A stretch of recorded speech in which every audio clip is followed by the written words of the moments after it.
37 శ్లోకం 9 దేవర్షిరుపసంజ్ఞమ్య భాగవత ప్రవరో నృప కృష్ణమక్లిశద భాషత.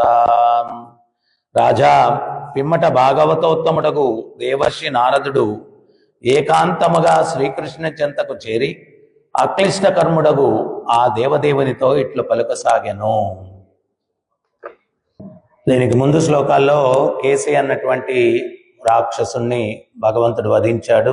నిన్నటి రోజు మనం చర్చించాము ఏ రకంగా తన యొక్క ఎడమ చేతిని ఆ యొక్క కేసి రాక్షసుని యొక్క నోటిలోకి భగవంతుడు పెట్టిన తక్షణమే దాని యొక్క దంతాలన్నీ కూడా రాలిపోయాయి.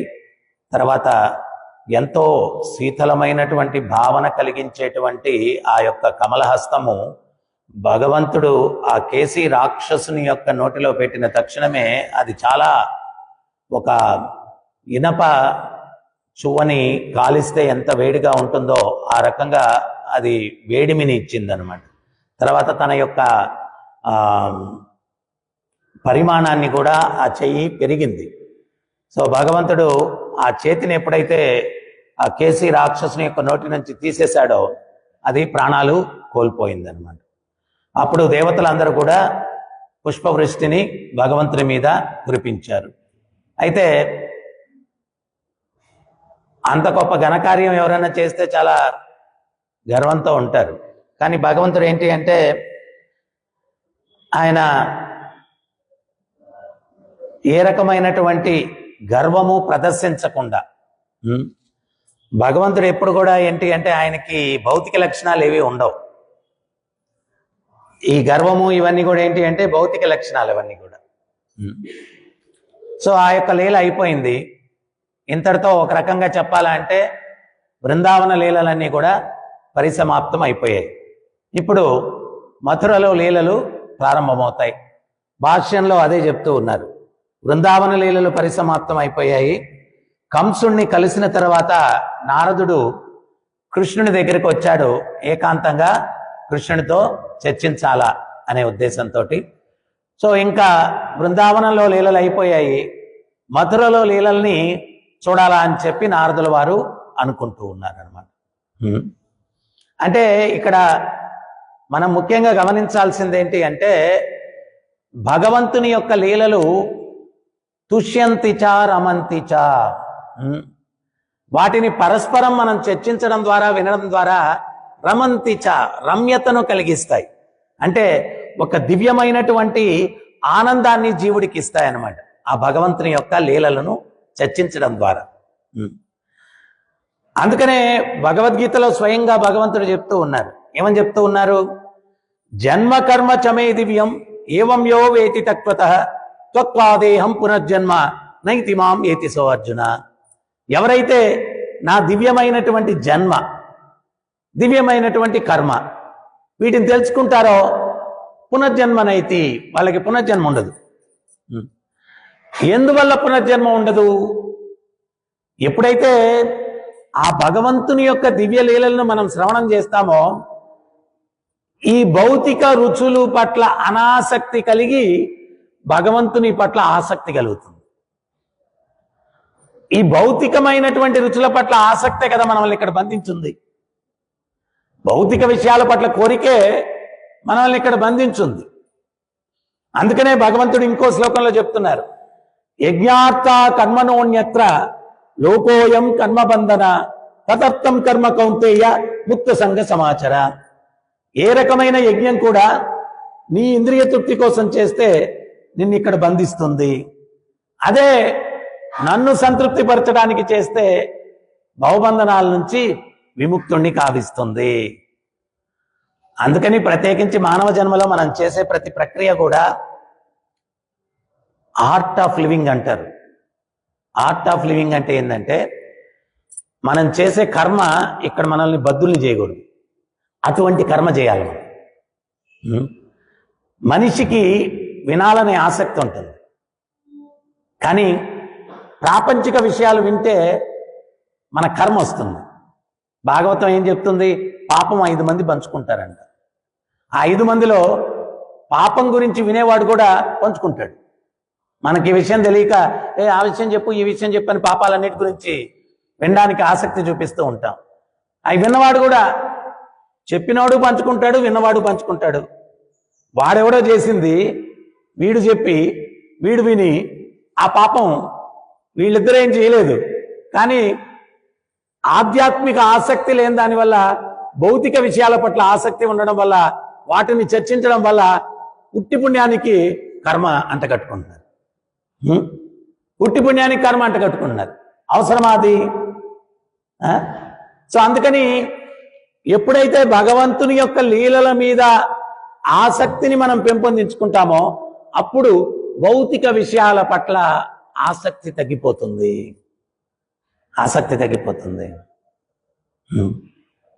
రఘునాథ్ దాస్ గోస్వామి నిత్యానంద మహాప్రభు దగ్గరికి వెళ్ళి అడిగారు, నాకేదన్నా భక్తులకు సేవ చేయాలా అంది. సో పాణిహట్టి మహోత్సవం చేస్తామన్నారు. పాణిహట్టి మహోత్సవం. సో ఆ పాణిహట్టి మహోత్సవంలో ఏంటి, భక్తులందరినీ పిలిచి వాళ్ళందరికీ కూడా ప్రసాదాలు పెట్టి సంకీర్తన చేసి చేద్దాం అనుకుంటే కార్యక్రమం చాలా గొప్పగా చేశారు. నిత్యానంద మహాప్రభు మానసికంగా చైతన్య మహాప్రభుని ఆహ్వానించారు. ఆయన కూడా వచ్చి కీర్తనలో పాల్గొన్నారు. ఇవన్నీ కూడా జరిగాయి. ఇదంతా జరిగిన తర్వాత రఘునాథ్ దాస్ గోస్వామి యొక్క ఐశ్వర్యం ఎటువంటిది అంటే కుబేరుణ్ణి తలదన్నేటువంటి ఐశ్వర్యం అంట. కుబేరుణ్ణి తలదన్నే ఐశ్వర్యం. ఈ కార్యక్రమం అయిపోయిన తర్వాత ఆయన హంసతులికా తల్పం మీద పడుకోవట్లేదు.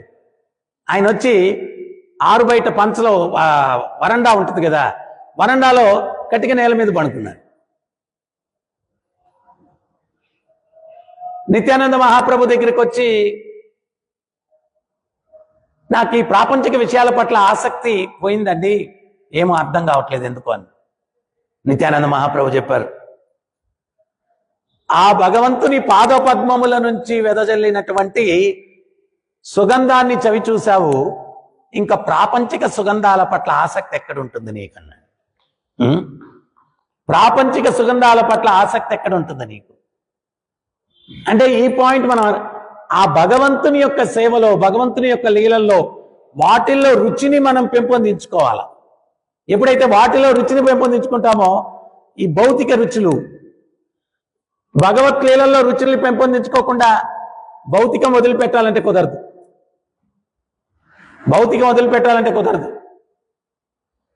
ప్రభుపాదులు వారు చెప్పారు, హయ్యర్ టేస్ట్ డెవలప్ చేసుకుంటే లోయర్ టేస్ట్ వదిలిపెట్టేస్తాం, ఉన్నత రుచి అలవర్చుకుంటే అధమ రుచుల్ని వదిలేస్తాం. ఈ పాశ్చాత్యులందరూ ప్రభుపాదుల వారి వెనకాల పడ్డారు, ఆయనకి శిష్యులు అయిపోయారు. ప్రభుపాద ఏమిచ్చారు వాళ్ళకి? హరినామం రుచి చూపించారు, భగవత్ లీలల రుచి చూపించారు, భగవంతుని యొక్క సేవలో రుచి చూపించారు. వీటన్నిటి వల్ల వాళ్ళు ప్రాపంచిక విషయాలన్నిటి కూడా చాలా సులభంగా వదిలేయగలిగారు.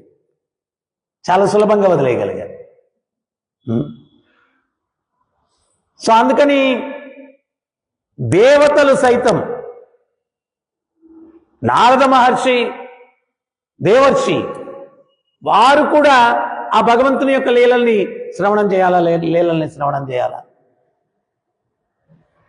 భగవంతుని యొక్క లీలలు మనం వింటూ ఉంటే మాధుర్యం పెరుగుతూ ఉంటుంది. ఒకసారి కృష్ణుడు శ్రీమతి రాధారాణిని అన్నారనమాట. ఏమనన్నారంటే, హే రాధే, పూర్ణ చంద్రుడిలాగా ఉంది నీ ముఖార విందం అన్నాడు. మన వాళ్ళని ఎవరన్నా ఆ మాట అంటే అహో ప్రసన్నమైపోతాం. కానీ రాధారాణి ఏమనిందో తెలుసా? ఏంటి, చంద్రుడితో పోలుస్తారా నన్ను? నేను అంత తక్కువగా ఉన్నానా? కృష్ణ అంటే, తక్కువగా ఉండడం ఏంటి, పూర్ణ చంద్రుడితో పోల్చాను నిన్ను అంటే 15 రోజులకు ఒకసారి పూర్ణత్వం వచ్చేటువంటి చంద్రుడితో పోలుస్తారు నన్ను? పౌర్ణమి రోజు వచ్చేటువంటి చంద్రుడితో పోలుస్తారా? అరే ఎంత నిర్మలంగా ఉంటాడు చంద్రుడు, ఏంటి నిర్మలంగా ఉండడం? ఆ చంద్రుడికంతా మచ్చలే. అంటే నా ముఖం అంతా మచ్చలు ఉన్నాయంటారా? నాకు ముఖం అంతా మచ్చలు ఉన్నాయంటారా? అంటే రాత్రిపూటే నేను వెలుగులో ఉంటాను, పగలంతా కూడా అసలు కనిపించను. అటువంటి చంద్రుడితో పోలుస్తారా నన్ను? అమావాస్య వస్తే అసలు కనిపించడు అంటే నేను కనిపించకుండా పోయేదాన్నా? అటువంటి చంద్రుడితో పోలుస్తారా నన్ను?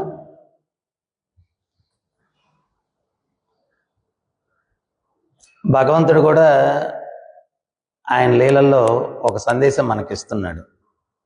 నాయన, నువ్వు గృహంలో ప్రశాంతంగా ఉండాలంటే గృహిణులను పొగడాలి నాయన. నువ్వు పొగడలేదంటే నీ పని అయిపోయింది.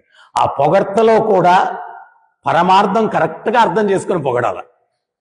తేడా వచ్చిందంటే జీవితం తేడా అయిపోద్ది. సో ఈయనేదో పూర్ణ చంద్రుడిలాగా ఉంటావు రాదే అన్నాడు. దానికి ఆమె ఇన్ని అర్థాలు చెప్పింది. ఇంకా అట్టయితే చంద్రుడితో పోల్చంలే రాదే నిన్ను. అట్టయితే చంద్రుడితో పోల్చంలే అంటే అది మనకు వింటుంటేనే హాస్యంగా ఉంది, ఆనందంగా ఉంది. ఒకసారి యశోదమ్మ కృష్ణుణ్ణి చక్కగా స్నానం చేయించి అలంకరించి అంతా చేసిందంట. చేసి వెన్న పూసినటువంటి రోటీ చపాతి అది ఇచ్చి, చక్కగా వెన్నంతా పూసి అది ఇచ్చి తినమని చెప్పిందండి. ఈ లోపల గోపాలు వచ్చారు. ఏ కృష్ణయ్య, ఎంతసేపు నీ కోసం వేచి ఉండాలి మేము? ఆటకు ఆలస్యం అయిపోయింది, వచ్చేయి అన్నారు. యశోదమ్మ, నువ్వు తినకుండా వెళ్ళడానికి లేదు, తినేసే వెళ్ళాలని. కృష్ణయ్య, ఇప్పటికే ఆలస్యమైంది, నువ్వు తిని వచ్చావంటే ఆలస్యం చేసావంటే నిన్నెప్పటికీ ఇంకా ఆటలోకి చేర్చుకో అన్నారు. యశోదమ్మ అంతా ఉంది, నువ్వు తినకుండా వెళ్ళావంటే కృష్ణయ్య ఇంక మళ్ళా ఇంట్లో కూడా రాని నిన్ను, జాగ్రత్త అని చెప్పి యశోదమ్మ అంటా ఉంది. మళ్ళా ఈ గోపాలు అంటా ఉన్నారు, కృష్ణయ్య, ఆ చెట్టు బెరడు వెనకాల ఆ చపాతీ పెట్టేసి వచ్చేసేయి, అమ్మకు తెలియదులే అన్నాడు. వాళ్ళు ఆ మాట చెప్తా ఉంటే కృష్ణుడు ఆ చెట్టు చూస్తా ఉన్నాడు. ఈ లోపల యశోదమ్మ వెనకాల నుంచి తల మీద తట్టిందనమాట. నీ వెనకాలే ఉన్నా, ఆడు చెప్పింది నేను విన్నా అంటుంది. నీ వెనకాలే ఉన్నా, వాళ్ళు చెప్పింది నేను విన్నా అంటా ఉంది యశోదమ్మ. కృష్ణుడికి ఏం అర్థం కావట్లేదు, ఏం చేయాలో అర్థం కాక ఆయన ఆ యొక్క కోర్ట్ యార్డ్ అంటే ఆ హాల్లో ఆ ముందున్నటువంటి దాంట్లో బరబరా తిరిగేస్తున్నాడు. వీళ్ళేమో ఇటు పిలుస్తున్నారు, యశోదమ్మ తినాలి, ఏం చేయాలో అర్థం కాక అటు ఇటు తిరిగేస్తూ ఉన్నాడు. ఆయన తిరుగుతూ ఉంటే వేగంగా ఏమీ చేయాలో అర్థం కాక ఆయన కాలి గజ్జల యొక్క సవ్వడి ఎంత చెవులకు వినడానికి ఇంపుగా ఉంది అంటే ఎంతో ఇంపుగా అపురూపంగా ఉందంట. ఎంతో ఇంపుగా అపురూపంగా ఉందంట చక్కగా. సో ఈ లోపల ఆయన అటు తిరుగుతూ ఉంటే నందమహారాజు యొక్క ఇంటి పెరటి తొట్టిలో ఒక చెట్టు మీద ఒక కాకి కూర్చొని ఉందంట. ఆ కాకి అంట కృష్ణుడితో అనిందంట, కృష్ణయ్య ఏంటి చెప్పు అన్నాడు. అంటే ఆ చపాతి చేతిలో పట్టుకొని మెల్లిగా నా పక్కకి ఇసిరేసావంటే నేను తినేస్తాను, చపాతీ తిన్నట్టు అవుతుంది, నీ స్నేహితుల యొక్క కోరిక తీర్చినట్టు ఉంటుంది, నా ఆకలి తీరుతుంది, నీ పని అయిపోతుంది అని చెప్పి కాకి చెప్పిందంట. అప్పుడు కృష్ణుడు మెల్లిగా ఆ చేతిలో పట్టుకొని తిరుగుతున్నాడు కదా, టక్కన ఇసిరేసాడంట. అది వచ్చి టక్కన ఎత్తుకొని వెళ్ళిపోయిందంట. అది యశోదమ్మ చూడలేదన్నమాట. ఆమె కృష్ణుడు మై కాలియా, నేను తినేసాను అని చెప్పాడు. సరే ఇంకెళ్ళన్నాడు, పరిగెట్టుకుంటూ గోపాల దగ్గరికి వెళ్ళిపోయాడు అనమాట. సో ఇట్లాగా ఎంతో అద్భుతమైనటువంటి లీలలు బృందావనంలో ఎంతో అద్భుతమైనటువంటి లీలలు. అందుకనే భగవంతుడే స్వయంగా చెప్తూ ఉన్నారు, జన్మ కర్మ చమే దివ్యం ఏవం యో వేతి తత్వతః త్వక్కాదేహం పునర్జన్మ నైతి మాం ఏతి సో అర్జున జన్మ కర్మ చమే దివ్యం. ఆయన యొక్క జన్మ మన భౌతికమైనటువంటి వ్యక్తులు జన్మలాగా కాదు. భాగవతంలో భగవంతుడు పుట్టినప్పుడు చతుర్భుజాలతోటి కనిపించాడు ఆయన. మొదట ఎవరన్నా పిల్లోడు అటు పుడతాడా? శంకు చక్ర గదా పద్మాలతోటి చతుర్భుజాలతోటి ఫస్ట్ దేవికి దర్శనమిచ్చాడు. ఎందుకు అట్లా దర్శనమిచ్చాడు? అది తెలుసుకున్న మనకు అరే భగవంతుడు ఒక సామాన్యమైన బాలకుడు కాదు.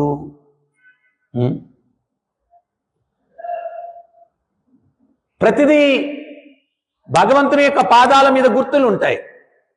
శంఖం గుర్తుంటుంది, గద గుర్తుంటుంది, చక్రం గుర్తుంటుంది, పద్మం గుర్తుంటుంది. అక్రూర మహాశయుడు ఎట్లా బృందావనానికి వచ్చినప్పుడు నందుని ఇంటిని ఎట్లా గుర్తించాడు అంటే భగవంతుని యొక్క పాదముద్రికలను గుర్తించి ప్రతి పాదముద్రికకు కూడా ఒక సాష్టాంగ నమస్కారం చేసుకుంటూ ఆయన నందుని ఇంటికి వెళ్ళాడు అక్రూర మహాశయుడు. ఇస్కాన్ ప్రచారం ఉధృతైన తర్వాత ఈ భగవాన్లని చెప్తారు కదా, అయ్యా శాస్త్రాలు చెప్తున్నాయి పాదాల మీద గుర్తులు ఉంటాయంట, మరి మీ గుర్తులు చూపించండి. ఉంటే కదా చూపించడానికి భగవాన్లు, దొంగ భగవాన్లు. ఒక ఆయన ఇదేదో వీళ్ళు కొత్త పాయింట్ చెప్పారని చెప్పి అచ్చులు చేపించి ముద్ర వేసుకున్నాడంట కాళ్ళకి. అవి ఇన్ఫెక్షన్ అయ్యి సెప్టిక్ అయిందంట భగవాన్కి. ఆయనకి షుగర్ ఉందంట, అవి బాగా కాలిపోయి అవి సెప్టిక్ అయిందంట. సో ఇటువంటి కైతవ ధర్మం. సో భగవంతుడు అంటే ఎవరో తెలియదు, శాస్త్రాల పరంగా తెలుసుకుంటే అప్పుడు మనం భగవంతుడు ఎవరు అనే దానికి ఒక అవగాహన ఉంటుంది. ఇవన్నీ లక్షణాలు మనకు శాస్త్రపరంగా తెలియదు అనుకోండి, ఎవడో ఏదో చేస్తాడు, ఓ దేవుడు, ఎవడో ఏదో చేస్తాడు, ఎవడో దేవుడు. సో అందుకని మనం భగవంతుణ్ణి ఎట్లా తెలుసుకోవాలా అంటే ఊహతో కాదు, శాస్త్ర చక్షువు ద్వారా, శాస్త్రం యొక్క దృష్టితోటి ఒక ఆచార్యుని ద్వారా భగవంతుణ్ణి మనం తెలుసుకునేదానికి ప్రయత్నం చేయాలా. బృందావనంలో లీలలన్నీ కూడా అద్భుతమైనటువంటి లీలలు. అంత గొప్ప దేవదేవుడు ఇక్కడ చూడండి, మనం చూస్తూ ఉన్నాము. శ్రీమతి రాధారాణ్ణి ప్రసన్నం చేసుకునేదానికి ప్రయత్నం చేస్తున్నాడు. ఎందుకని ప్రసన్నం చేసుకునేదానికి ప్రయత్నం చేస్తున్నాడు అంటే శ్రీమతి రాధారాణి పరమోత్కృష్టమైనటువంటి భక్తురాలు కాబట్టి. పరమోత్కృష్టమైన భక్తురాలు. ఒకసారి యశోదమ్మ ఒక బంగారు బకెట్ ఇచ్చింది కృష్ణుడికి.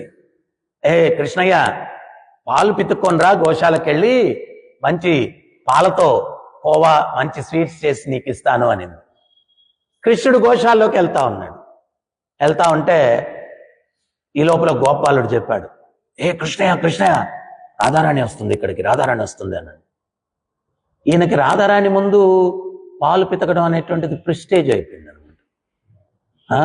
ప్రిస్టేజ్ అయిపోయింది. ఈయన ఏం చేశాడంటే ఆ ఒంటి మీద ఉన్నటువంటి కండువా తీసుకొని తలకి కట్టేసుకున్నాడు అనమాట.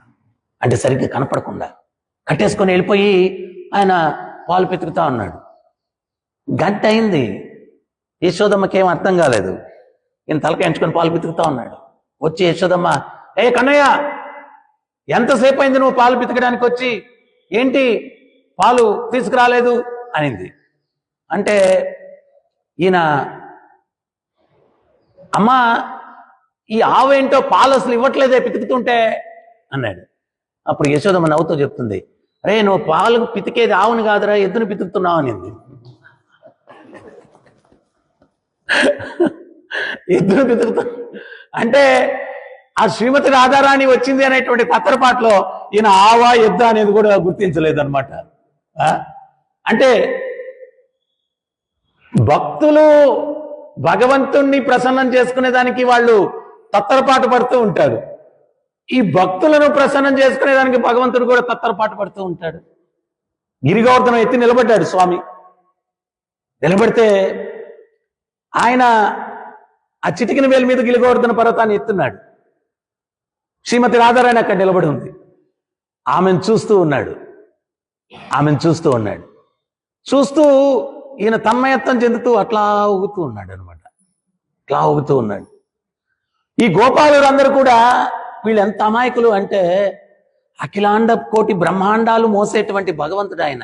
వీళ్ళందరూ అమాయకంగా, ఒరే మన కోసం కృష్ణయ్య ఇంత పర్వతాన్ని ఎత్తాడురా, మనకు అది నీడనివ్వడానికి మనందరం కూడా కృష్ణుడికి సహాయం చేయాలరా అని చెప్పి వాళ్ళ చేతికర్రలన్నీ తీసుకొని వాళ్ళందరూ అట్లా సపోర్ట్ ఇస్తున్నారన్న. ఇలా కర్ర ఎన్ని నిలబడుతుంది? 80 యోజనాల విస్తీర్ణంలో ఉన్నటువంటి అంత పెద్ద పర్వతం ఈ కర్రకి నిలబడిపోద్దా? ఈయన చెయ్యి కూడా పెట్టాల్సిన అవసరం లే, నువ్వు గాల్లో నిలబడి. ఏమి బ్రహ్మాండాలన్నీ గాల్లోనే కదా ఉన్నాయి, వాటిని నిలబెట్టగలిగినటువంటి భగవంతుడు గిరిగోవర్ధన పర్వతాన్ని గాల్లో నిలబెట్టలేడా? కానీ అక్కడ ఏంటి అంటే ఒక అసాధారణమైనటువంటి లీల చేసి ప్రపంచానికి నేను సామాన్యుణ్ణి కాదు అని తెలియపరచాలా. సో ఈ లోపల రాధారాణి ఓరకంట చూస్తూ ఉంది కృష్ణుని. కృష్ణుడు కూడా తన్మయత్వంలో ఆమెను చూస్తూ ఉన్నాడు. అప్పుడు కొంతమంది గోపికలు వెళ్ళి రాధారాణి చెవిలో చెప్తున్నారు, రాధే పొరపాటున కూడా నువ్వు తప్పటడుగు వేయడం కానీ కంగారు పడడం కానీ అటు ఇటు కదలడం కానీ దయచేసి చెయ్యొద్దే. ఆయన పూర్తి తన్మయత్వంలో ఉన్నాడు, నువ్వు తత్తరపాటు పడితే ఆయన తత్తరపాటు పడ్డాడు అనుకో, పైన ఏముందో చూడు, మనం కింద ఉన్నాము, మన పరిస్థితి చాలా దారుణం అయిపోద్ది, దయచేసి నువ్వేమి తత్తరపాటు పడద్దే రాధికా రాధా అని చెప్పి చెవులో చెప్తూ ఉన్నారనమాట. అంటే మనం ఎట్లా భగవంతుడిని చూస్తే తన్మయత్వం చెందుతామో ఆ భగవంతుడు కూడా భక్తుల్ని చూస్తే తన్మయత్వం చెందుతాడు. శ్రీమతి రాధారాణ్ణి చూస్తేనే కాదు, మీరు అహోబిలం వెళ్తే అక్కడ ప్రహ్లాదుని గురుకులం అని చెప్పి కొండ మీద ఉంటుందన్నమాట. అక్కడ నరసింహ భగవానుడి యొక్క విగ్రహం యోగముద్రలో కూర్చొని ఉంటాడు అనమాట. అక్కడ ఉన్నటువంటి స్థల పురాణం చెప్పే వాళ్ళు ఏం చెప్తారు అంటే, అక్కడ బండ మీద కూడా అక్షరాలు రాసినట్టుగా ఉంటుంది. మీరు ఎప్పుడైనా వెళ్తే గమనించండి, అక్షరాలు రాసినట్టుగా ఉంటుంది. అది ప్రహ్లాదుని యొక్క గురుకులం అంట. ఆ చిన్ని ప్రహ్లాదుడు అంత చిన్న వయసులో తన తోటి రాక్షస బాలురకి భాగవత ధర్మాన్ని చెప్తూ ఉంటే భగవంతుడు ఆ ప్రహ్లాదుని యొక్క ముద్దు ముద్దు చేష్టలను తిలకించడానికి స్వయంగా వైకుంఠం నుంచి వచ్చి ఆ ప్రహ్లాదుని యొక్క చేష్టలకు ఆకర్షితుడై యోగముద్రలో కూర్చొని తిలకిస్తూ ఉన్నాడంట. కళ్ళు పెద్దవి చేసుకొని చూస్తూ ఉన్నాడంట ప్రహ్లాదుని యొక్క లీలల్ని. సో భగవంతుని యొక్క లీలలు ఎంత మధురమైనటువంటివో ఆయన భక్తుల యొక్క లీలలు కూడా మధురాతి మధురంగా ఉంటాయి. మనం ఎప్పుడన్నా భగవద్భక్తుల యొక్క లీలలు వింటే కూడా ఎంతో ఆనందాన్ని కలిగిస్తుంది, ముదమును కలిగిస్తుంది. ఎందువల్ల అంటే ఆ భగవంతుని యొక్క లీలలతో సమానమైన అధికమైనటువంటి ఆధ్యాత్మిక శక్తి కలిగినటువంటివి భక్తుల లీలలు కూడా. భక్తుల లీలలు కూడా ఒక్కోసారి ఆచార్యులు చెప్తారు, భగవంతుడి లీలల కన్నా భక్తుల యొక్క లీలలు ఇంకా అధికమైన శక్తి కలిగి ఉన్నాయండి. అధికమైన శక్తి కలిగి ఉన్నాయి, ఆధ్యాత్మిక శక్తితో నిండి ఉన్నాయి. అందువల్ల వాటిని వింటే కూడా మనకు ఎంతో ఆధ్యాత్మిక ఉన్నతి కలుగుతుంది, ఆధ్యాత్మిక ఉన్నతి కలుగుతుంది. అందుకనే ఒకసారి నారదముని దగ్గరికి ఇంద్రుడు వచ్చాడు. ఇంద్రుడు వచ్చి, నారదా నేను చాలా పొరపాటు చేశానయ్యా అన్నాడు. ఏంటి ఇంద్ర అన్నాడు.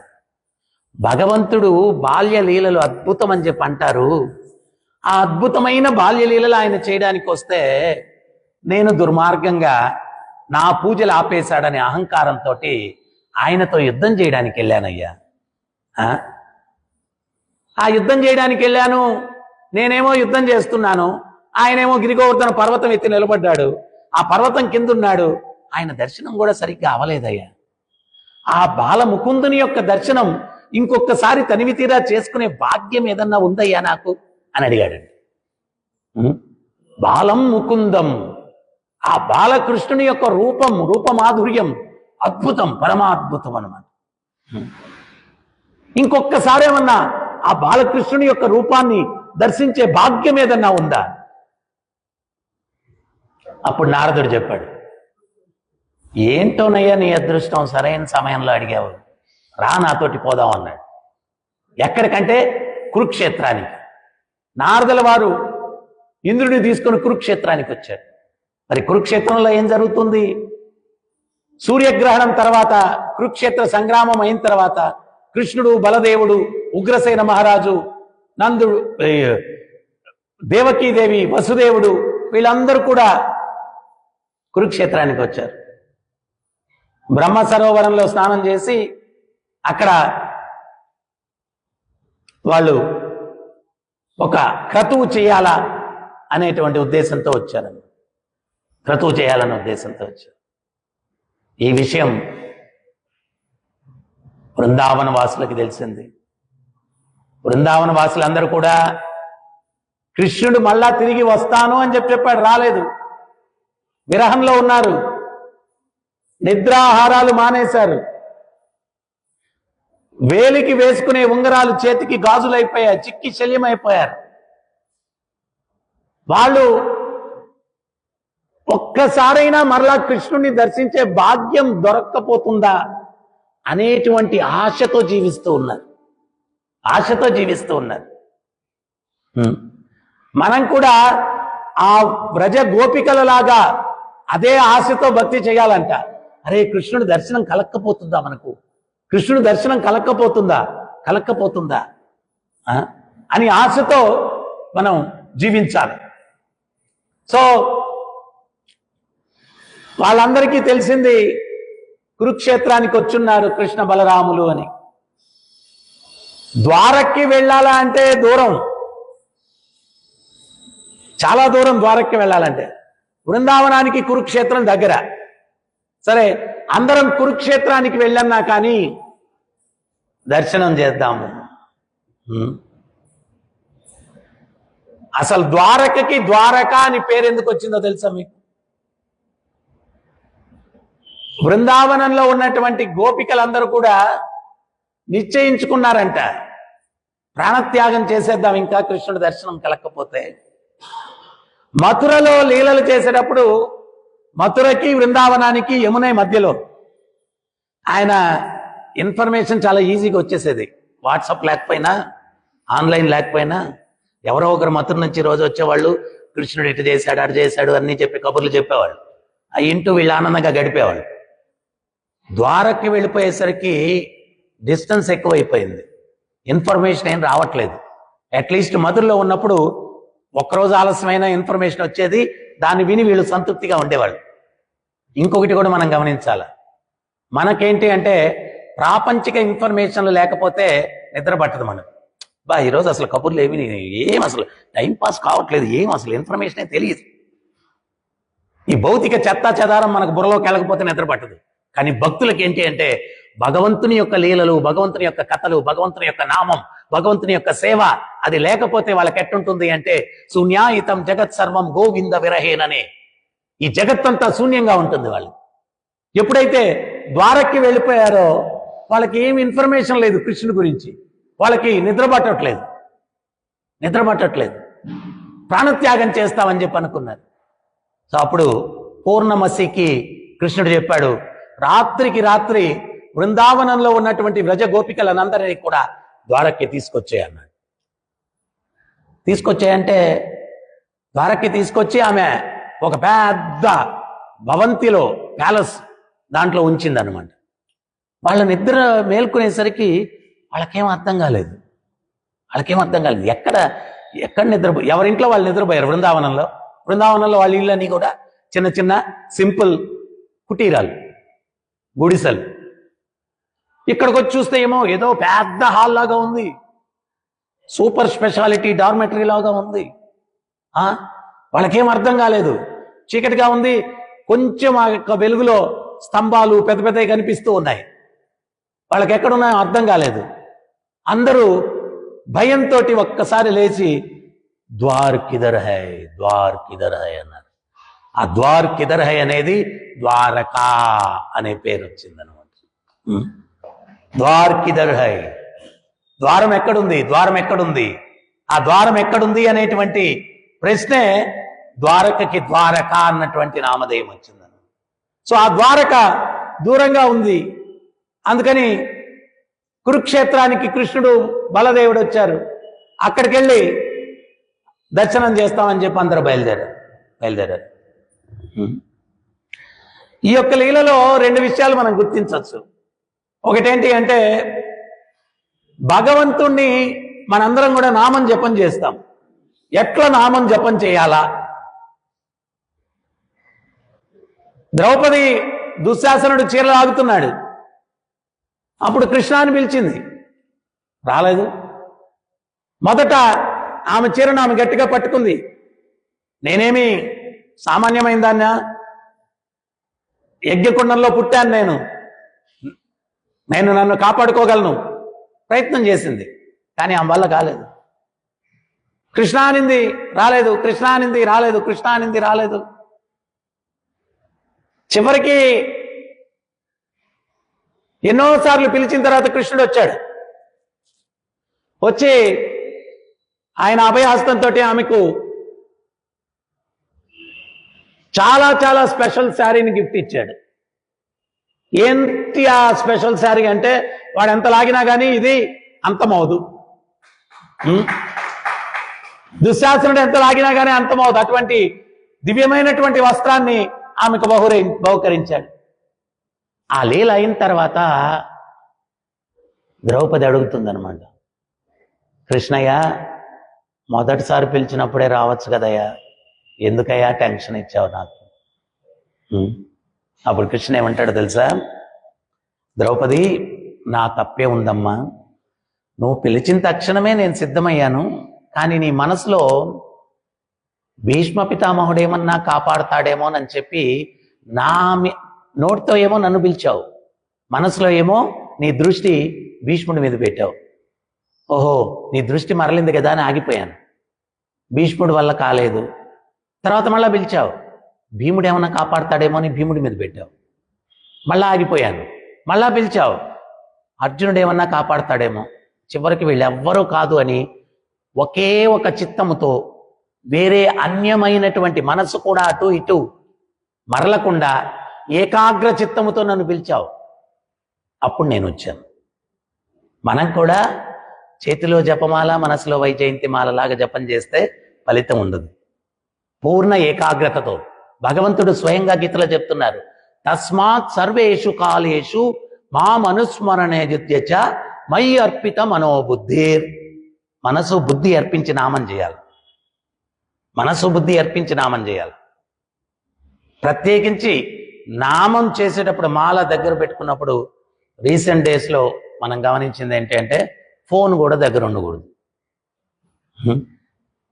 ఫోన్ కూడా దగ్గర ఉండకూడదు. ఈ మధ్య ఒక ప్రభు చెప్తుంటే ఇంతకుముందు కూడా చెప్పాను నేను, మనం ఏంటి అంటే, ప్రభుపాదుల వారు ఈ చూపుడేలు కోరికలతో కూడింది కదా, ఇది మాలకు తగలకూడదని ఇక్కడ కన్నం పెట్టారు. అది బయటకు పెట్టి జపం చేయాలా అని చెప్పి మనం ఏం చేస్తున్నాం అంటే, సెల్ ఫోన్ తీసుకొని హరే కృష్ణ హరే కృష్ణ హరే కృష్ణ హరే కృష్ణ, ఆ ఏళ్ళు దానికి ఉపయోగిస్తున్నాం. ప్రభుపాదుల వారికి ఆ విషయం తెలుసుంటే ఆ కన్నం పెట్టుండేవాళ్ళు కాదు. ఆ కన్నం పెట్టుండేవాళ్ళం కాదు, ఆయన పెట్టుండు. సో ఇట్ట నో, ఏమి ఆ గంట సేపు, ఆ 2 గంటల సేపు 16 మాలు చేసేటప్పుడు తీసిపడే ఏం ప్రపంచం ఏమి మునిగిపోదు, ఆ టైంలో ఏం మునిగిపోదు. ఎందువల్ల అంటే, రామేశ్వరం పోయినా శనేశ్వరం పోనట్టు సాధన చేసేవాడే చాలా తక్కువ మంది. ఏదో జన్మలో సుకృతి వల్ల మనకు అవకాశం లభించింది. దేనికి దాన్ని పక్కన పెట్టుకొని ఏమైనా దీన్ని జపం చేయడం, దాన్ని కంప్లీట్గా దాన్ని పక్కన పడేసి మనం నామం చేసుకుని దాన్ని ప్రయత్నం చేయాలి. అప్పుడు ఏకాగ్రత ఉంటుంది. ఇక్కడ ద్రౌపది విషయంలో చెప్తున్నారు, భగవంతుడు చెప్తున్నాడు, నువ్వు మనసులో నన్ను పిలిచావు నోటితో, కానీ మనసులో భీష్ముడు వస్తాడేమో, భీముడు వస్తాడేమో, ద్రోణాచార్యుడు వస్తాడేమో, అర్జునుడు వస్తాడేమో, నకులుడు వస్తాడేమో, సహదేవుడు వస్తాడేమో, నీ మనసు పరిపరి విధాలుగా పక్కద్రోవ పట్టింది. సో మళ్ళీ వాళ్ళ మీద విశ్వాసం పెట్టుకున్నావు కదా, నేను ఆగిపోయాను. మనకి ఇక్కడ క్వశ్చన్ రావచ్చు, ఆమె అట్ట పోయినా కానీ వచ్చేయచ్చు కదా భగవంతుడు అంటే. మనం చాలా తెలియగలం కదా, ఏమైనా పిలవకుండా ఎందుకు వచ్చావు అంటాం. నేనేమైనా పిలిచానా, పిలవకుండా వచ్చావేంటి అన్నా అంటాం. ఆ అవమానం ఆయన ఎందుకు తీసుకోవాలని చెప్పి కొంచెం తటస్థంగా జాగ్రత్తగా ఉంటాడు స్వామి. మనం చాలా డేంజర్ కదా, అందుకని ఆయన కేర్ఫుల్గా ఉంటాడు. ఆ మాట ఎందుకు పడాలా, పిలవని పేరంటానికి వచ్చావు అనిపించుకోవాలా నేను అని చెప్పి, స్వామి వీడు పూర్తిగా పిలిస్తేనే వస్తాంలే అని చెప్పి భగవంతుడు చాలా కేర్ఫుల్గా ఉంటాడు. సో ఈ యొక్క బృందావన వాసులందరూ కూడా వాళ్ళు బయలుదేరి వెళ్ళారు. యశోదమ్మ ఏం చేసింది, కృష్ణుని మంచి మంచి వస్త్రాలు, ఆమె సోమవారం ఒక రంగు వస్త్రం వేసేదంట, మంగళవారం ఒక రంగు వస్త్రం, ఇవన్నీ కూడా రకరకాల వస్త్రాలన్నీ బండిలో నింపుకునింది. కృష్ణునికి ఇష్టమైనటువంటి మంచి మంచి తినుబండారాలన్నీ కూడా బండిలో నింపుకునింది, మంచి ఆభరణాలన్నీ కూడా నింపుకునింది. ఆమె అనుకుంటుందంట దారిలో ఒకే మెడిటేషన్ యశోదమ్మకి, ఏంటంటే నేను కృష్ణుని కలుస్తాను, చక్కగా స్నానం చేపించి మంచి బట్టలు వేసి ఆభరణాలన్నీ కూడా. ఆమె ఇంకా ఏమనుకుంటుందంటే కృష్ణుడు బృందావనం వదిలిపెట్టేటప్పుడు 12 సంవత్సరాలు ఏమో ఉన్నాయి అంతే అనుకుంటా ఉంది. ఆయన పెరగల, ఆమె దృష్టిలో పెరగలేదు, అంతే ఉన్నాడు నా కన్నయ్య అనుకొని ఈ తినుబండారం అంటే ఇష్టం, ఇది తినిపించాలా, ఈ నగలంటే ఇష్టం, ఇవి వేయాలా అని చెప్పి ఆమె మెడిటేషన్ అంతా అట్టాగా ఉంది. ఈ గోపాలురందరూ కూడా రే దొరక్క అవకాశం దొరికిందిరా మనకు, ఒంగుళ్ళు దూకుళ్ళు ఆడదామా, కోతి కొమ్మచ్చి ఆడదామా కృష్ణుడితోటి. వీళ్ళ డిస్కషన్ ఇది, ఏం ఆట ఆడదాం మనం. వీళ్ళు ఆ కృష్ణుడితోటి బృందావనంలో ఆడినటువంటి ఆటలు వీటన్నిటి మీద వీళ్ళు మననం చేసుకుంటూ ఉన్నారు. ఈ గోపికలేమో మనం వెళ్ళేసరికి కరెక్ట్గా పౌర్ణమి కాని వస్తే రాసనృత్యం ఆడదాం కృష్ణుడితోటి. వీళ్ళ ఆలోచనలన్నీ కూడా ఇట్లాగా ఉన్నాయి. అంటే భక్తులు వాళ్ళ యొక్క మనస్సు ఎప్పుడు కూడా కృష్ణుని యొక్క మనన స్మరణ వీటితోటి నిండి ఉంటాయి. ఇంకా అన్యమైన ఆలోచన మనసులోకి రానివ్వరు వాళ్ళు. ఎప్పుడు అదే ఆలోచన, కృష్ణుని యొక్క స్మరణ, కృష్ణుని యొక్క మనన, జరిగిపోయిన దాన్ని మళ్ళా గుర్తు తెచ్చుకోవడం, స్మరించడం. ఎప్పుడు అది చేయడం వల్ల ఏమవుతుంది అంటే భక్తి ఉంటుంది, మనలో భక్తి ఉంటుంది. మనం పతనం కావడానికి కారణం ఏంటి చెప్పండి? మనసు అన్యమైన విషయాల పట్ల ఆలోచించడం. ధ్యాయతో విషయాన్ పుంస సంగస్తేషోపజాయతే సంగత్ సంజాయతే కామ కామక్రోధోభిజాయతే. విషయవాంఛల మీద ధ్యానం పెడితే ఏమవుతుంది? కామం ఉత్పన్నమవుతుంది. కామం ఫలించకపోతే ఏమవుతుంది? క్రోధం వస్తుంది. ఎందుకోసం మనం భగవంతుని మీదే మనన ఉండాలా? మనసులో భగవంతుని లీల పట్లే మనన ఎందుకు ఉండాలా అంటే 2 ఆల్టర్నేటివ్స్ ఇక్కడ, 2. భక్తి అన్నా ఉండాలా, కామం అన్నా ఉండాలా. సో నువ్వు మనసు కృష్ణుని పట్ల ఆలోచన లేకపోతే కామ కోరికల మీద ఆలోచన ఉంటుంది. వాటి మీద ఆలోచన ఉంటే ఏమవుతుంది? కామం క్రోధం ఉత్పన్నమవుతుంది. క్రోధం ఏం చేస్తుంది? క్రోధాద్భవంతి సమ్మోహ సమ్మోహ శృతి విభ్రమ శృతి భ్రంశాత్ బుద్ధినాశ ప్రణశ్యతి. బుద్ధిని నాశనం చేస్తుంది క్రోధం. ఎవడన్నా ఏదైనా కోపంలో ఏదైనా పని చేశాడు అనుకోండి, ఏంట్రా అటువంటి పని చేసావంటే ఏమంటాడు? ఆ క్షణం ఏం తోయలేదు అంటే ఆ క్షణం బుద్ధి కోల్పోయింది, బుద్ధి నాశనం అయిపోయింది ఆ క్షణం. అందుకని చెప్పి మనం ఏంటి అంటే ఆ మనసు ఎప్పుడు కూడా కృష్ణుని యొక్క స్మరణలో ఉండాలా. దానికి ఉత్తమ ఉదాహరణ ఏంటి అంటే వ్రజవాసులు ఎప్పుడు కూడా కృష్ణుని ఆలోచనే, ఆ లీలలు, ఆ వాటి మీద ఆలోచనలో ఉన్నారు. వాళ్ళందరూ బయలుదేరారు బృందావనం నుంచి కురుక్షేత్రానికి. దారంతా కూడా వాళ్ళ ఆలోచన అంతా కూడా కృష్ణుడితో వారికి కలిగిన సాంగత్యము, వీటన్నిటి మీద మనన చేస్తూ ఉన్నారు. వీటన్నిటి మీద మననం చేస్తున్నారు. ఇంక వేరే ఆలోచన లేదు వాళ్ళకి, వేరే ఆలోచన లేదు. మనం కూడా అదే అడుగుజాడల్లో నడిచామనుకోండి, ఇంకా ప్రాబ్లమే లేదు. ఈ భౌతిక ప్రకృతి మన వల్ల ఏం చేయలేదు. భగవంతుడు ఒక విషయం చెప్పారు, మహాత్మనంస్తు మాం పార్థ దైవీం ప్రకృతి మాశ్రిత. నా భక్తులు మహాత్ములు దివ్య ప్రకృతి రక్షణలో ఉంటారు అన్నాడు. ఎప్పుడైతే ఆ భక్తులు భగవంతుని యొక్క మనన చేస్తున్నారో ఇంకా వాళ్ళకి ఈ భౌతిక ప్రకృతి వాళ్ళ మీద అధికారం ఉండదు. ఎప్పుడు మనం భగవంతుని మనలో ఉంటామో మన మీద ఎవరి అధికారం ఉంటుందంటే కృష్ణుని యొక్క అధికారం ఉంటుంది, కృష్ణుని ఇన్ఫ్లుయెన్స్ ఉంటుంది. అందుకని భగవంతుడు చెప్తున్నాడు, మహాత్మనంస్తు మాం పార్థ దైవీం ప్రకృతి మాశ్రిత. నా భక్తులు మహాత్ములు దివ్య ప్రకృతి యొక్క రక్షణలో ఉంటారు, సో వీళ్ళు ఇదంతా కూడా స్పిరిచువల్ సైన్స్. ఇది హైలీ సైంటిఫిక్. భక్తి అనేది ఒక సైన్స్. దాన్ని మనం అర్థం చేసుకొని దానికి అనుగుణంగా నడుచుకున్నాం అనుకోండి, దివ్యానందం మహాప్రభు చెప్పినట్టుగా ఆనందాంబుది వర్ధనం ప్రతిపదం పూర్ణామృత స్వాదనం, ప్రతి అడుగులో కూడా పూర్ణామృతాన్ని ఆస్వాదించేదానికి అవకాశం ఉంటుంది, ఆస్వాదించేదానికి అవకాశం. సో వాళ్ళు ఆ కృష్ణుని యొక్క ఆ స్మరణలో వెళ్తూ ఉన్నారు. అందరూ వెళ్ళారు. వాళ్ళు ఊహించుకున్నట్టుగా కృష్ణుడు ఏంటి అంటే సింపుల్ గోపాలుడు.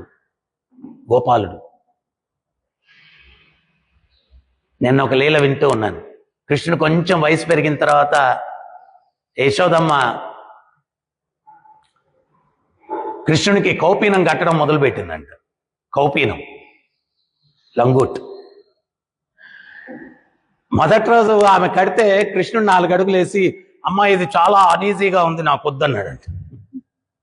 హే, నువ్వు పెరుగుతూ ఉన్నావు, ఇది కట్టుకోవాలి నాన్న, చిన్నప్పుడు అంటే పర్వాలేదు, ఇప్పుడు కట్టుకోవాలా అనిందంట.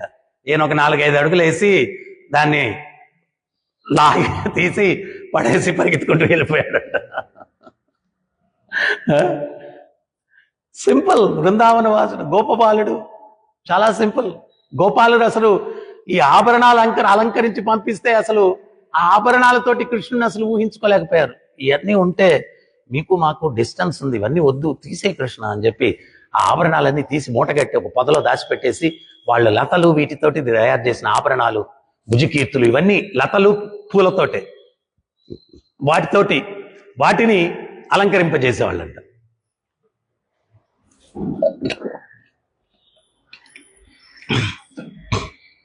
కిరీటం కూడా లతలు పూలతోటి తయారు చేసినటువంటి.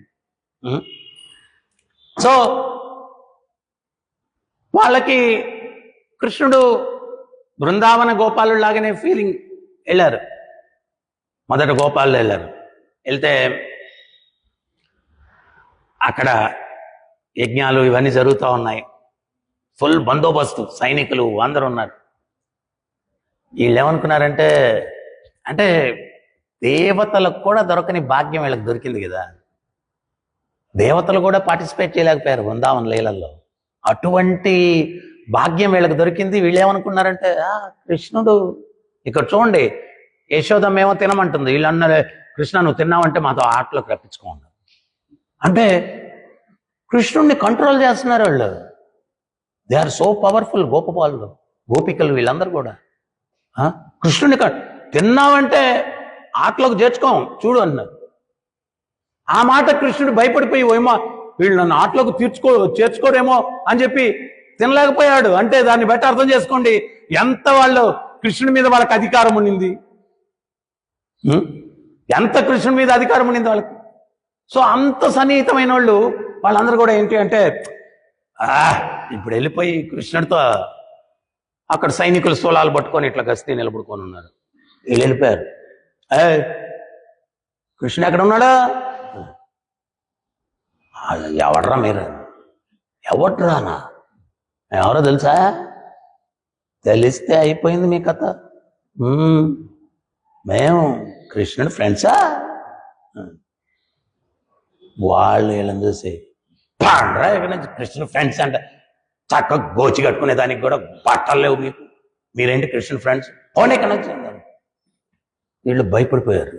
ఇదేంట్రా ఇది, మనం కృష్ణుడు ఫ్రెండ్స్ అంటే ఏదో రెడ్ కార్పెట్ వేసి బ్రహ్మాండంగా వీళ్ళు లోపలికి వెల్కమ్ చేస్తారనుకుంటే ఇట్లా కసురుకున్నారు ఏంటి అని చెప్పి వీళ్ళు వచ్చేసారు. తర్వాత గోపికలు వెళ్ళారు. గోపికలు వెళ్తే కొంచెం సిగ్గుపడుతూ, కన్నయ్య ఉన్నాడా? ఎవరు కన్నయ్య? కృష్ణుడు. మీరెవరు అన్నారు. వీళ్ళు కొంచెం సిగ్గుపడుతూ, మేము కృష్ణుని యొక్క ప్రియురాళ్ళం. కృష్ణుడు ప్రియురాళ్ళ? ఎప్పుడు చేస్తారో తెలియదు, చిక్కి శల్యం అయిపోయి ఉన్నారు, మీరు పోయి కృష్ణుడు ప్రియురాళ్ళ పోండే కూడా అని చెప్పాను. వీళ్ళు వచ్చేసారు.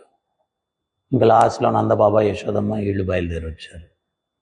వీళ్ళు బయలుదేరి వచ్చేసరికి ఆ సైనికులు అసలు ఏమి మాట్లాడకుండానే మొదట కోతి మొక్కొచ్చింది, స్నేహితులు అని చెప్పారు. తర్వాత ఎప్పుడు చేస్తారో తెలియదు, చిక్కి శల్యం అయిపోయి ఉన్నారు, ప్రియురాళ్ళం అని చెప్పారు. మీరు మాకు తల్లిదండ్రులు అని చెప్పద్దు, వాళ్ళు చాలా బిజీగా ఉన్నారు యజ్ఞంలో, పోండి ఇక్కడి నుంచి అని చెప్పి కసురుకున్నారు. అప్పటిదాకా కలలు కంటూ విరహంలో వచ్చినటువంటి యశోదమ్మ ఎప్పుడైతే వీళ్ళు కసిరేశారో ఆమె యొక్క హృదయం బద్దలైపోయిందనమాట. ఒక్క ఉదుడున కుప్ప కూలిపోతూ పెద్దగా గోపాల్ అని చెప్పి పెద్దగా పెంచిందన్నమాట. మేల్కొన్నారా? గోపాల్ ఏమయ్యా చెప్పరు? గోపాల్ గోపాల్ ఒకే ఒక్క పిలుపు. అంటే మీరు చెప్పలేదని అన్నిసార్లు చెప్పించాను. ఒకే ఒక్క పిలుపు. అక్కడ శంఖారావాలు పూరిస్తున్నారు, వేద పండితులు వేదాలు చదువుతూ ఉన్నారు, యజ్ఞఘోష. వాటన్నిటి మధ్యలో ఆ యశోదమ్మ పిలుపుకి దిగ్గున లేచి నిలబడ్డాడు కృష్ణుడు.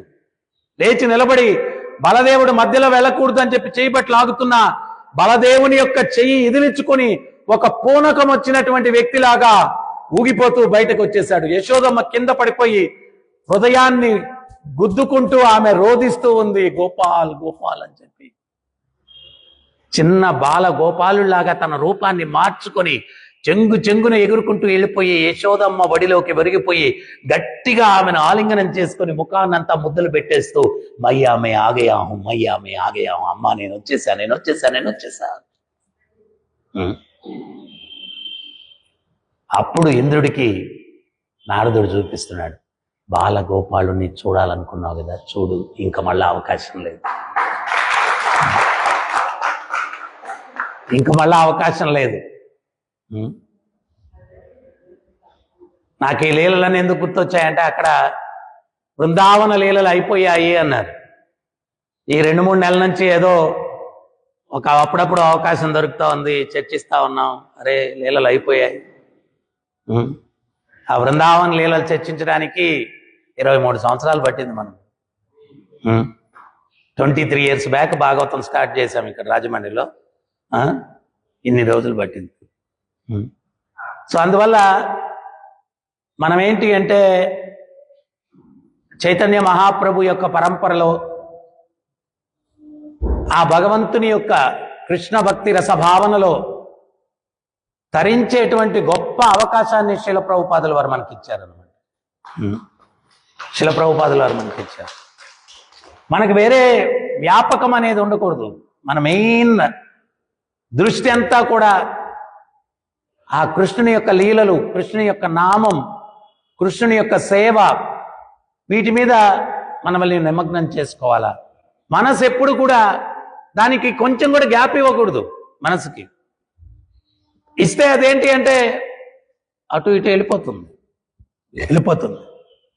ఆ వ్రజగోపికలు, వ్రజగోపాలురు ఎల్లవేళలా ఆ భగవంతుని యొక్క లీలాస్మరణలో ఎట్లా ఉన్నారో మనం కూడా అదే రకమైనటువంటి భావనలో మనం నడుచుకోవాలా. అప్పుడే మాయ మన జోలికి రాకుండా ఉంటుంది. మనల్ని ఆధ్యాత్మికంగా రక్షించుకునేదానికి అవకాశం ఉంటుంది.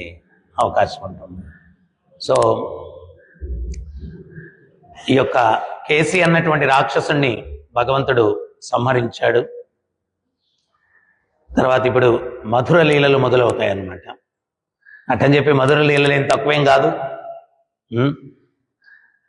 ప్రభుపాదుల వారి దగ్గరికి వచ్చి ఒక శిష్యుడు అడుగుతాడు, భాగవతంలో ఏది రసవత్తరంగా ఉంటుంది, మొదట్లోనా, మధ్యలోనా, చివరిలోనా అని చెప్పి.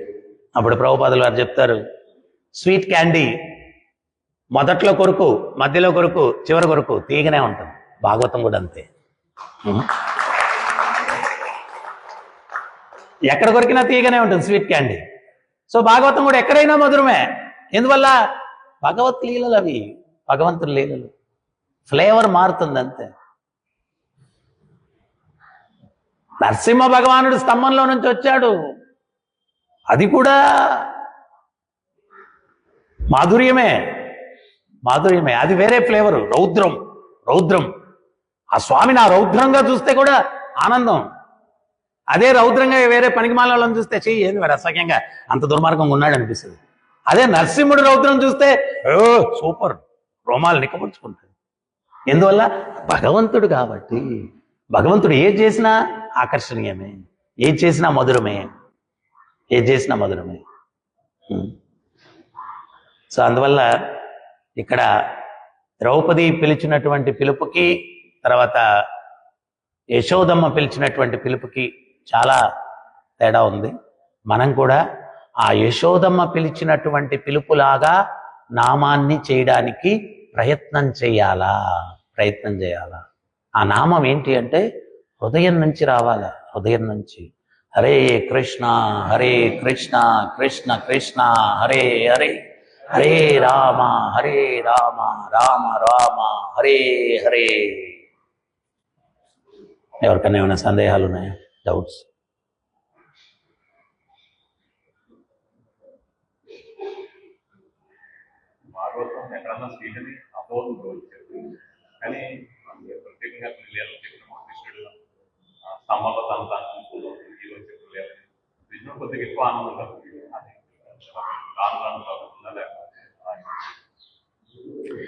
ఎట్టి పరిస్థితుల్లో ఆధ్యాత్మికం అన్నటువంటిది తగ్గే సమస్య లేదు.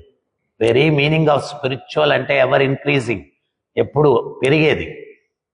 మనం ఆ మార్గంలో దాని విలువ తెలిసినా తెలియకపోయినా ఆ భగవంతునితో సంబంధంలో ఉంటే, ఒక్కోసారి ప్రభుపాదుల వారు ఉపన్యాసం ఇస్తూ ఉంటే కొన్ని దేశాల్లో వాళ్ళకి ఇంగ్లీష్ వచ్చేది కాదు. అప్పుడు కొంతమంది వాళ్ళకి భాష రాదు కదా, మరి వాళ్ళని భాగవతంలో కూర్చోమంటారా అన్న. అప్పుడు ప్రభుపాదుల వారు చెప్పారు, భాగవతం భాషతో సంబంధం లేదు, ఆ శబ్ద తరంగాలు వాళ్ళ చెవిలోకి వెళ్ళినా కానీ వాళ్ళు ప్యూరిఫై అయిపోతారు, కూర్చొని వినమనండి అన్నారు ప్రభుపాదులు. ఈ మార్గంలో అన్లెస్ అంటిల్ మనం ఎవరైనా భక్తులకి అపరాధం చేయనంత వరకు మన భక్తి సేఫ్. భక్తులకు అపరాధం చేస్తే రుచి కోల్పోతాం. అదొక్కటే రుచిని కోల్పోయేటువంటి ప్రక్రియ, అపరాధం చేయడం. అదర్వైజ్ సమస్య లేదు, రుచిని కోల్పోయే సమస్య లేదు.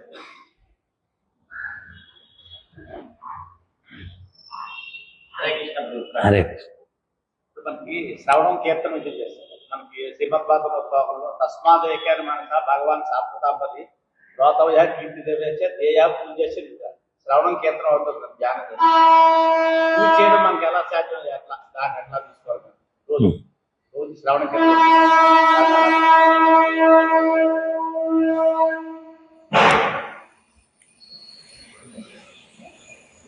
ఆధ్యాత్మిక జగత్తులో మనం వెళ్ళినప్పుడు మన కాన్స్టిట్యూషనల్ పొజిషన్ ఏంటి అంటే, శ్రవణం కీర్తనం ఈ రెండు కలిపి మనల్ని ఎక్కడికి లీడ్ చేయాలంటే భగవంతుని యొక్క సేవను పరిపక్వతతో చేసేటువంటి, ప్రేమతో చేసేటువంటి స్థాయికి, సేవ స్థాయికి తీసుకుని వెళ్ళాలి. శ్రవణం కీర్తనం యొక్క గమ్యం అది. ఆధ్యాత్మిక జగత్తులో మ్యాక్సిమం ప్రవచనాలు ఏమి ఉండవు. అక్కడ డైరెక్ట్ భగవంతుడితో నువ్వు ఆల్రెడీ లీలలు, ఇప్పుడు ఏదైతే లీలలు చర్చిస్తున్నామో అవన్నీ జరుగుతుంటాయి. అక్కడికి వెళ్ళేదానికి ప్రవచనం, అక్కడికి వెళ్ళిన తర్వాత పూజనం, ఆయనకి సేవ చేయడం. సో ఇక్కడ కూడా ఒక రోజుకి భగవంతునికి మనం వ్యక్తిగతంగా సేవించేటువంటి స్థాయికి వెళ్ళాల. అంటే అర్చన విధిలోకి వెళ్ళాలి ప్రతి ఒక్కరు కూడా. వెళ్ళినప్పుడు ఆ భగవంతునికి ఎట్లా భక్తి ప్రపత్తులతోటి ఎట్లా సేవించుకోవాలా అనేటువంటి అవగాహన వస్తుంది.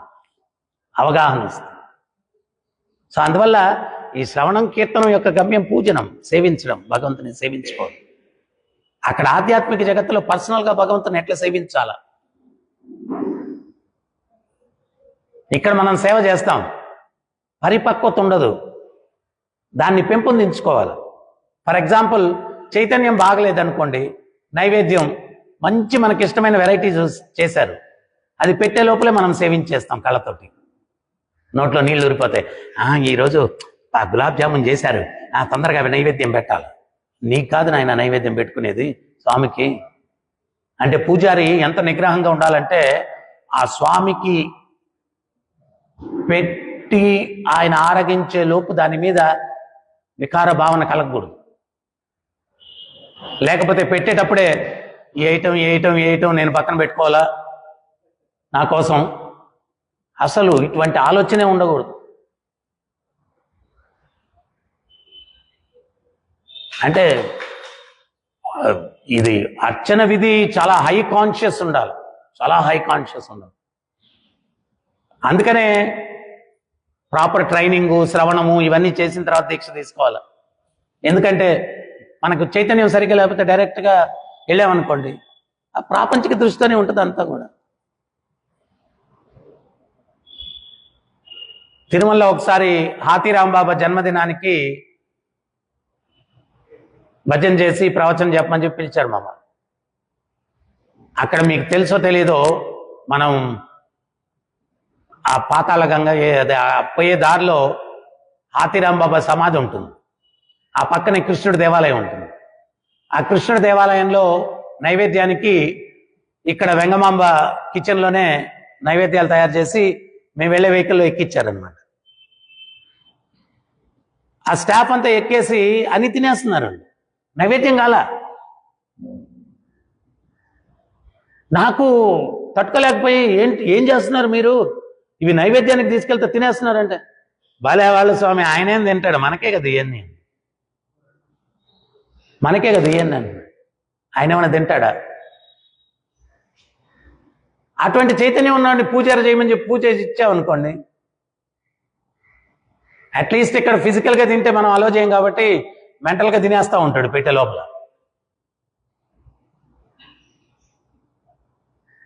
కానీ భగవంతునికి మనం సేవ చేస్తున్నామంటే చాలా హై కాన్షియస్ డెవలప్ చేసుకోవాలి. ఇప్పుడు మాధవేంద్రపురి నైవేద్యం జరుగుతూ ఉంటే ఇక్కడ ఏ నైవేద్యాలు ప్రత్యేకం అని అడిగాడు. ఆ పూజారి చెప్పాడు క్షీరాన్నం చాలా ప్రత్యేకం అన్నాడు. ఆయన నైవేద్యం జరుగుతుంటే నేను అది రుచి చూస్తే అదే స్థాయిలో నేను నైవేద్యం పెట్టుకోవచ్చు అన్న ఆలోచన కలిగింది. నైవేద్యం జరగకుండానే నేను రుచి చూడాలా అని చెప్పి అనుకున్నానని చెప్పి ఆయన అపరాధంగా భావించి ఆ ప్రదేశం వదిలిపెట్టి వెళ్ళిపోయాడు.